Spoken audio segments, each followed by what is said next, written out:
Here we go. Allen Family Madness 2017 Playoff Edition. So start fighting. Losers, you have nothing left to fight for. Winners, you have everything to fight for. Keep rocking it, Tom. I have to stop you there, Mike. You said losers have nothing left to fight for. I did. But there is one thing left to What is that? Avoid. It's here. Has arrived. If you thought Tom was joking, This is it, baby. the reality is setting in. Somebody will install that on their car. I hope it's not me, because my wife is in the loser's bracket, and I do drive the same car sometimes that she does, so that'll be awkward. For my household, we have a 33% chance of winning this thing, as both me and Kristen have fallen into the loser bracket, and this is the first time this has happened in Allen Family Madness League history. So sad. Neither of us are being represented in the playoffs. It's because she's usually picking up your losing bot. She has been for the last 4 years. Your bot, Tom. Get it? Tom. Bot Tom. Bot Tom. Well, maybe it's a name for next year. Yeah. The Bottom Dwellers. Anyways, it's not Vanilla Tom. The reindeer ears have turned into a weird beard. It's very... Now I'm like an Amish guy. Yeah, if you turn it around, it'll be a beard that lights up. Okay, let's get this party started. So are you saying anything else? I thought we were just going to go right to the teams that stunk. All right. I was there last year. You were there last year. I was there last year and the year before. It's a 3-year-in-a-row streak I got going. Hoping to one day break it, but maybe next year. With a beard like that, you have a shot. That's right. All right. So, should we start with the last place? We can do that. But it has been a crazy year, Mike. We have seen the third lowest scoring team in the league in the Cookie Monster make the playoffs. We have seen 3 teams tied at the top with the same record, which I probably should have looked into a little bit more, but I do not believe we've ever had a 3-way tie at the top at the end of the season. And there's only a 6-game difference between those top teams and the bottom team, who sits at 3-10 while they sit at 9-4, which isn't that much of a disparity when you have 12 teams battling it out. So it's been a crazy year. I've sort of had fun. I hope you did too. The 8-game losing streak was tough to get through. But enough about that. And now I would like to do, because we have a low budget here at Allen Family Madness, and we can't afford anything real fancy.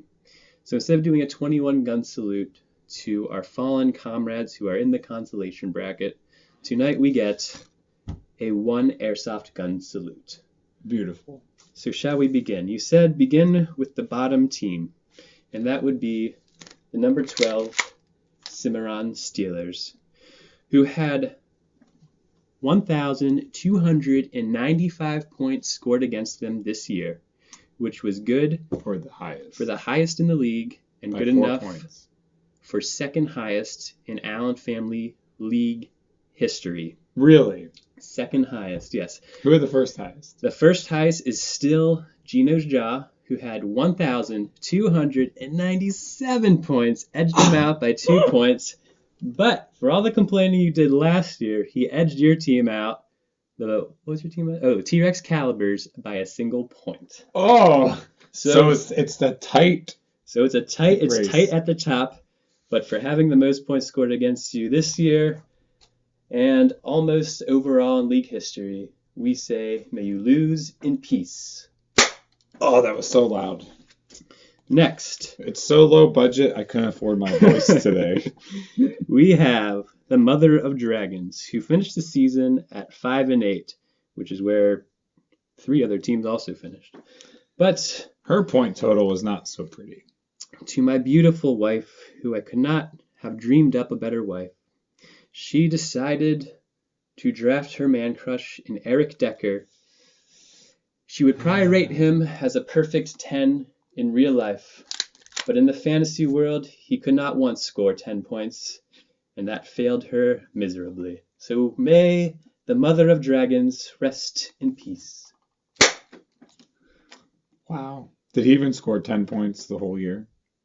He did. Okay. He had 2 games of 8, and everything else was about 3 or less. Yeah. Not a good year for Eric Decker. I don't know if I said his name. You did, I think. Okay. At number 10, we have Bobby's Butcher Block Madness, who seemed to have such a promising season with the likes of Rob Gronkowski, Stephon Diggs, Jordan Howard. And his downfall, he scooped up Deshaun Watson, who started carrying his team to victory, and then he tore his ACL. And after he tore his ACL, only had 2 wins for the rest of the season. Wow. And he's still ranked as the 16th best quarterback because he was that good while he was playing, even though he's missed the last 5 or 6 weeks.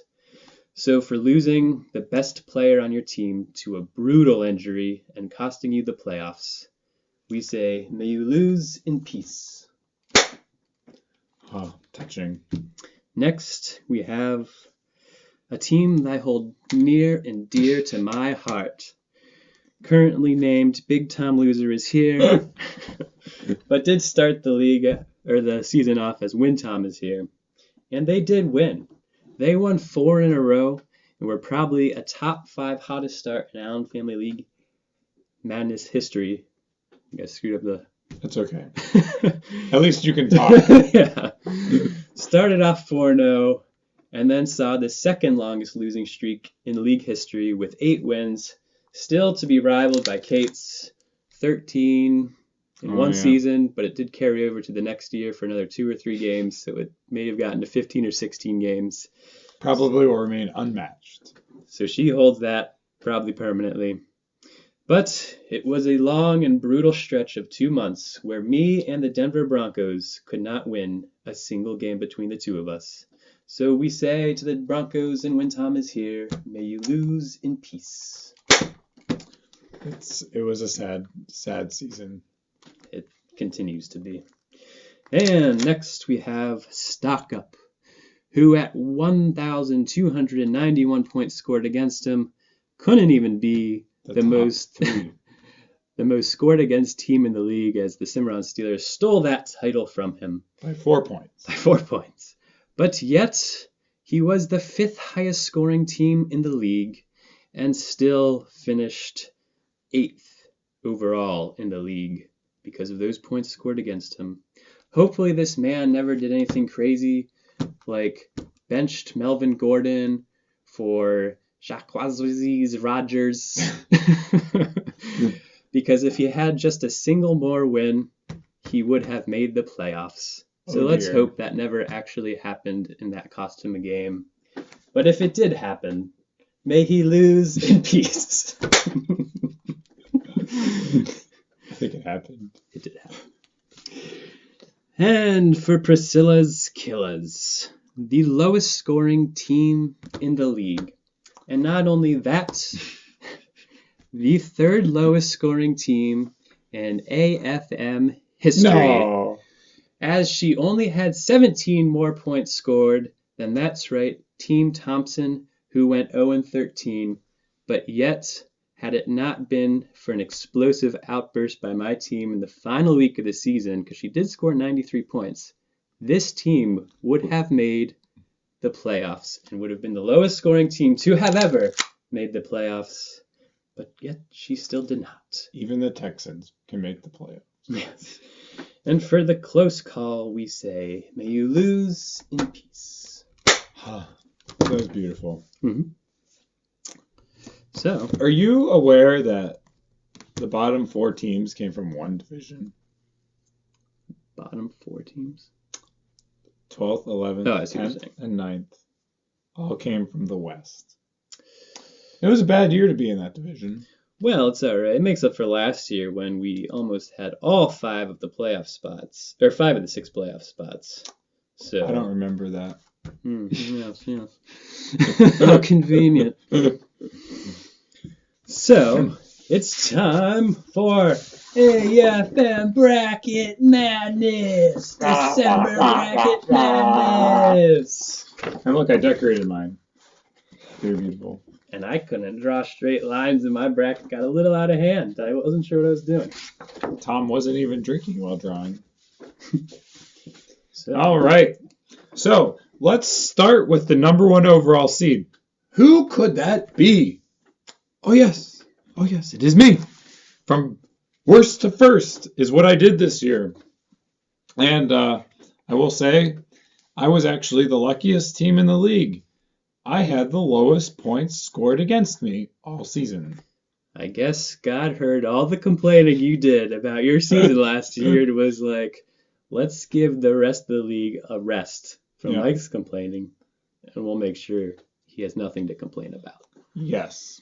It wasn't looking like I would get the overall number 1 seed probably 3 or 4 games ago, but my team did catch fire, and the points scored at the end of the season ended up edging out Lock, Stock, and Two Bloody Scalpels by really only 45 points.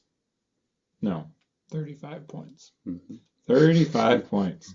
Over a 13-game stretch, that's pretty tight. Tweet like a tiger. So for my first round, I will say the little peepees do make it to the next round. Hey, me too. All right. Pencil them in. Maybe it was my great name. Little peepees? Or not. So, let's go to the number 2 seed, just for the sake of talking about the 2 first-round buys. A household battle.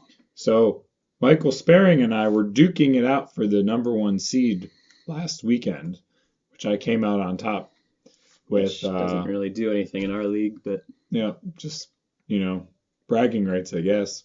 Or maybe you lose your voice if you win. I know. Maybe you want to like clear my throat. I'm like, just clear it. Just clear your throat. Yeah, but you're like, I can still talk. So Michael Sparing started off, season 7, I know? 6 now?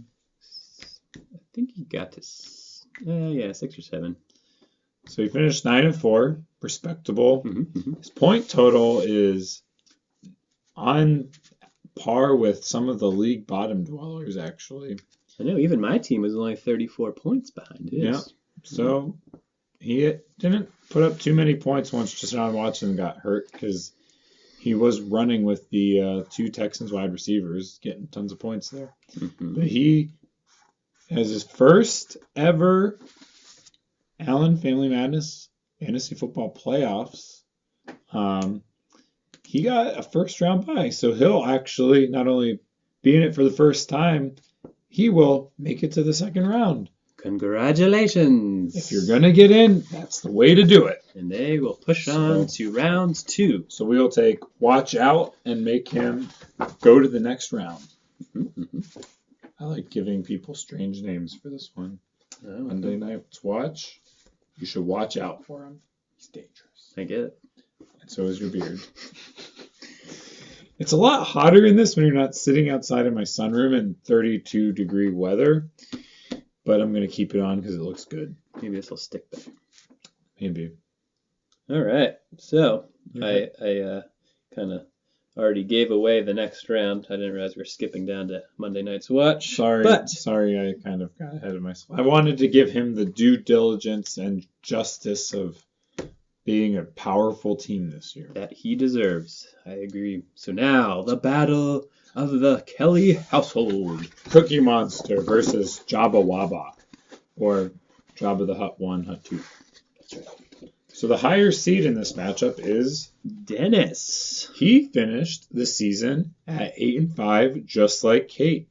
But he ended up scoring 200 more points than her this season. Wow, that's a lot of points. That is a lot of points. So, what are your thoughts, Tom? Who takes home the Cookie Monster cookie? I think I have my prediction, so I will write it in. I am going to go with the Cookie Monster.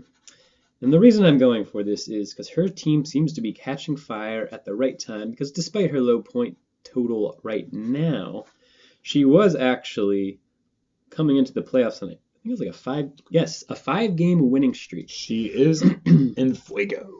And Dennis's team seems to have taken a step back as his quarterbacks, who were initially tearing it up in Alex Smith and Dak Prescott, have slowed down. And he's using wide receivers like Josh Doxson right now. So, with that, I have decided to go with the Cookie Monster. Interesting. So, we already have our first discrepancy. Ooh. I have to stick up for my friend and pick him to beat the Cookie Monster. See, I'm not letting my emotions get in the way of my picks. I'm going very objectively. Interesting. I'm going by the objectives that he scored 200 more points than her this season, and I feel more confident about his team, and I have to continue my hate on the Cookie Monster because week in and week out, I have no idea how she gets 100 points, but she's able to do it. She has scored 100 points in 3 of her last 3 weeks, and Jabba the Hutt 1, Hutt 2 has scored 100 points only one of those weeks. And a matter of fact, that was the first time he had done it since week 5. So that is a cold streak. Who cares about the numbers? We know what's going to happen this week. We will see. All right. Jabba Wabba, you're moving on.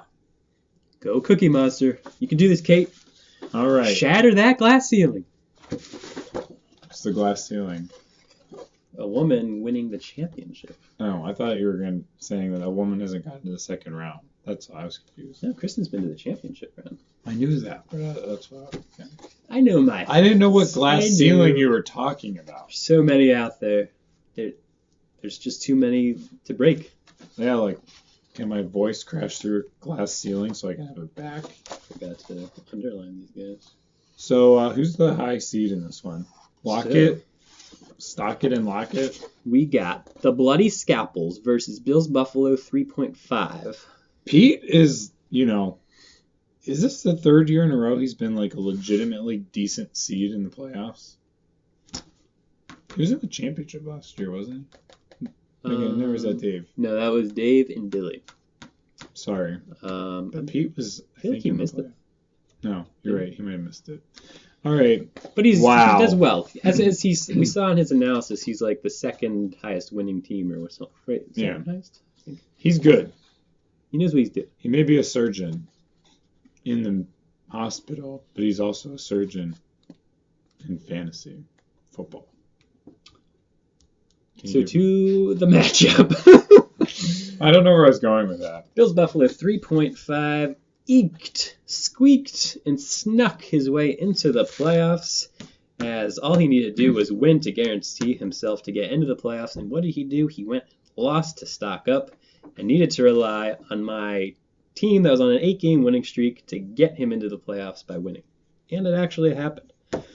So with that, kind of backing his way into the playoffs, and the Bloody Scalpels, who are rocking, I think you one time called them the killer bees of Baldwin, Bell, and Brady. Yeah, that's been my words.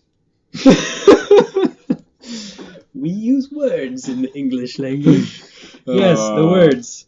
With those names, I don't see how the Bloody Scalpels don't make it through. Because even when one of them falters, such as Brady did last week, Bell and Baldwin go wild. And if you just have 2 of those guys firing on all cylinders, it makes this team pretty unstoppable. And I was skeptical of Baldwin when he started the season, but he's been big again. So with that, I'm sorry, Billy. I know you're visiting me this weekend, and I'm excited to have a really fun time with you. But again, I can't let my emotions get in the way of my decisions. I pick Pete. Wow. I could not agree more. Sorry, Billy. Woo! I was hoping I tricked you there, but I just lock, stock, and 2 Bloody Scalpels. His team puts up a lot of points. Yeah. A lot. They are on fire. So, now we have the little PPs in my bracket, the Cookie Monster, the Blood Scalpels, and MNW Whereas Michael has the Polymer Paladins, the Jabba Wabbas, Bloodbath is what we're going to call that game. Because the Bloody Scalpels are going to embarrass Tears for Fears. And then we have Watch Out, or Monday Night's Watch. So we only have one discrepancy thus far. Well, pretty easy to only have one. Let's fill out our brackets and see what happens this time around.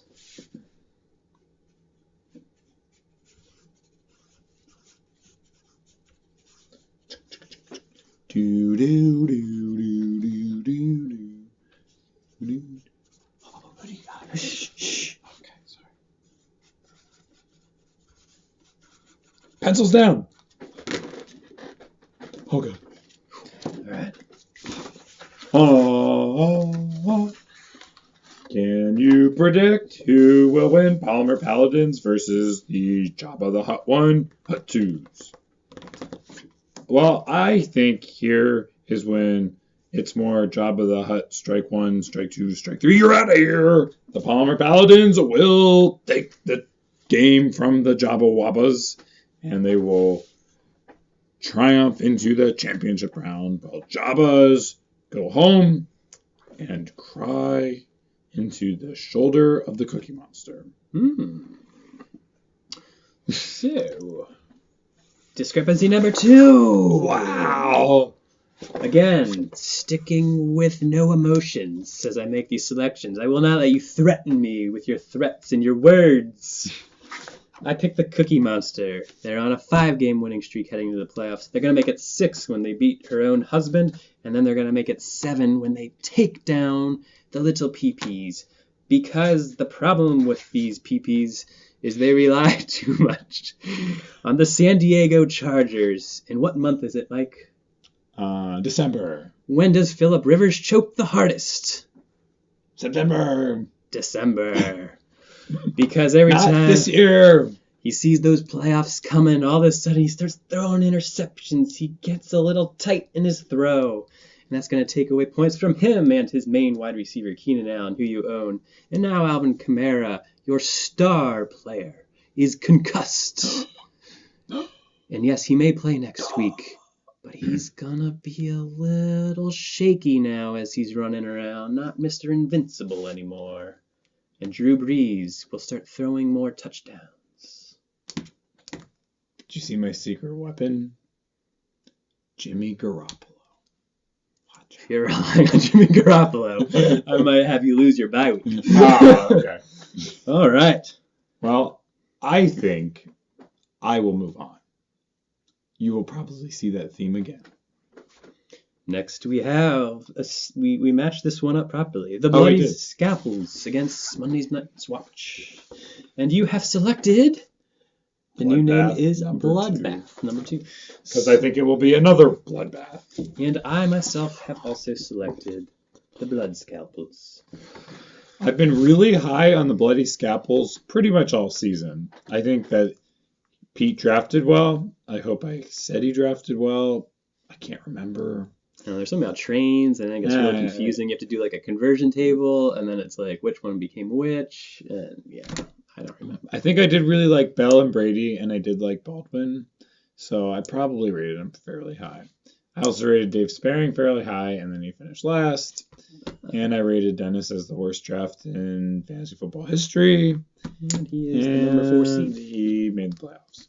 Mm-hmm. So we see how well those predictions went. So, maybe Monday Night's Watch could pull it out. But, like I said, the Killer Bees will be hard to squash. Mm-hmm, mm-hmm. Yes, don't have too much to add. Peters has a solid team. They've been playing pretty consistently of late. And Monday Night's Watch, a little more inconsistent, a little kind of putting all their chips in when the Steelers do well. And they've been up and down point scoring. So I'm gonna go with Pete. He's just kind of rolling right now. That'll be an interesting matchup, actually. Yeah, I think it'll be exciting. Because you have Le'Veon Bell of the Steelers against Antonio Brown and Ben Roethlisberger. Yes. All right. So we are down to the championship round.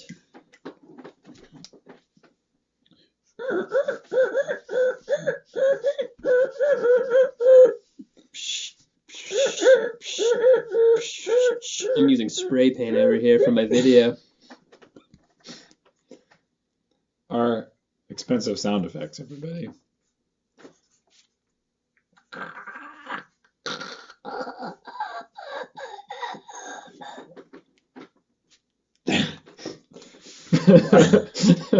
don't know if my voice was there, but it's funny things I can do with my bad voice. Now, come on, honestly, I haven't been able to do a bracket on the Allen Family Madness video where I get to keep picking myself. So, for the sake of fun, I win! The Polymer Paladins win! No surprises there, folks. I was struggling between, do I take the humble road and just say, yeah, my team probably can't make it, or do I just go full-fledged arrogant? And it makes for a better video if I go full-fledged arrogant. Okay. So you had the Battle of the Brothers. Worked for Trump. Worked for me. You had the Battle of the Brothers in your final round. I have the Battle of Pete and Kate. Kate looking for her first championship. Pete looking to repeat. The glass ceiling, will it be broken? Will it be broken? Will it? It will be a repeater, as he will get his second Allen Family Madness trophy, the only two-time winner in league history. He's technically sort of won twice, but that first season we tossed out. Wouldn't I be also the second two-time winner? Or the first two-time winner? Yeah, if you won. But in my bracket, I don't have you. According to mine, you go down all the way back here. So we could have a couple different two-time winners. Yes. Billy could be a two-time winner. Billy would be a back-to-back winner. That would be impressive. Something that would be hard to ever repeat. Even though Pete tried to repeat that. He did get very close. He got to the championship round and lost to our own Padre. Stock up in a crazy way. Thank goodness Dad stepped it up. Kate is also sitting at that 5 seed, which I think is where we've seen a lot of winners come from. I think our Billy Grapstall kind of went league historian in his opening video this season. Yeah. And I think he mentioned like 3 of the last 5 winners were the 5 seed. So Kate does have that magic seed. Could pan out. Yes, repeat winners could be you, Peter, Billy, and I think that's it. The league has gone on long enough where it's just bound to happen eventually. A repeat winner? Yeah. It's got to happen eventually. It's a matter of time, really. Mm-hmm. Unless the league falls apart, which I propose we disband this league. There's been too much pain and heartache for 3 years now. My own father suggested this idea. The pain I see in Dave's eyes every Sunday as he watches his team lose yet another game, as he's lost 10 this season. It's too hard to watch all this pain occur, and I vote to disband this league. Wow. It's a league of darkness, despair. And they propose we start an Allen Family Dungeons and Dragons League. We could have so much fun pretending to be wizards and paladins and knights and battling the forces of evil together as a team instead of ripping each other's households apart. People used to think I was the nerdy one and Tom was the cool one, and he's proposing Dungeons and Dragons. How many sided dice do you use in that? You get 7 dice and the sides get up to 20 sided. I bet you didn't know that. Except for Peter. Mm-hmm. Well, thanks for sharing that nugget of knowledge with us. That's right. And for that, we are at the 29-minute mark, which is a lot shorter than the last one we made. And we don't want to run out of recording time. We don't want to run out of recording time. We're going to try to keep it under 30 minutes. Any last words, Mike? For the losers, good luck. May you avoid the honors of this. And for the winners, good luck in the championship bracket. I hope that you will all be crying as I stand on the mountain of victory. Word to my mother. Peace.